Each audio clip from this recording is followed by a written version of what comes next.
exploring beneath the waves.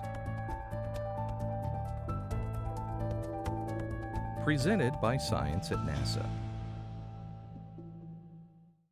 Oceans cover over 70% of Earth's surface and profoundly influence our planet's atmosphere, weather, and climate. However, uncovering the many secrets hidden beneath the ocean's waves presents unique challenges for researchers and requires specific technology to observe what humans can't see.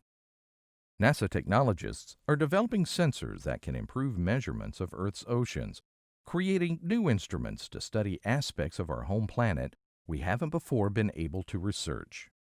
Imaging what's below the ocean surface requires the development of a new instrument capable of improving the information available to scientists. Ved Chirayath, a scientist at NASA's Ames Research Center, says images of objects under the surface are distorted in several ways, making it difficult to gather reliable data about them.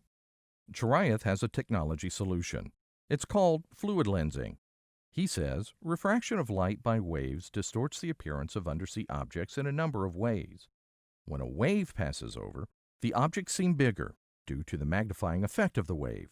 When the trough passes over, the objects look smaller. Fluid lensing is the first technique to correct for these effects.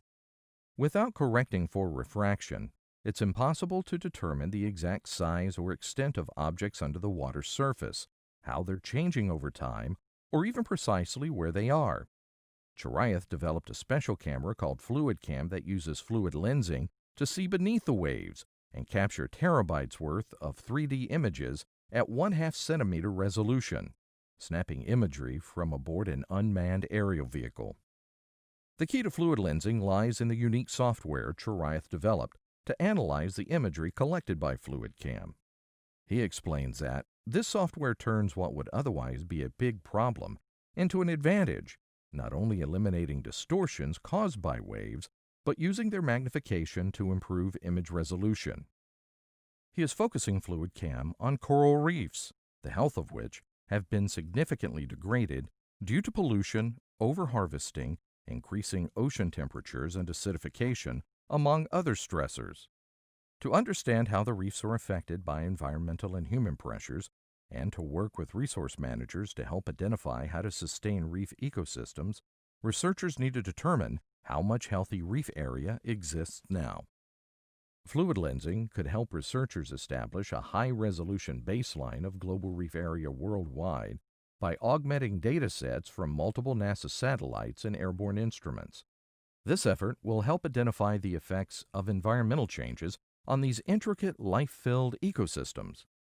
Chirayath and his team designed special software to teach supercomputers how different conditions, such as different sizes of waves, affect the images captured. The computers combine data from multiple airborne and satellite data sets and identify objects in the images accordingly, distinguishing between what is and is not coral and mapping it with 95% greater accuracy than any previous efforts. He says, "We created an observation and training network called NEMONet, through which scientists and members of the public can analyze imagery captured by FluidCam and other instruments to help classify and map coral in 3D. This is the database we use to train our supercomputer to perform global classifications." Chirayath is working toward a space-based FluidCam. From orbit, the camera could map coral reef ecosystems globally and help researchers better understand the overall health of coral reefs. To learn more about the amazing technologies NASA uses to explore our planet, visit science.nasa.gov.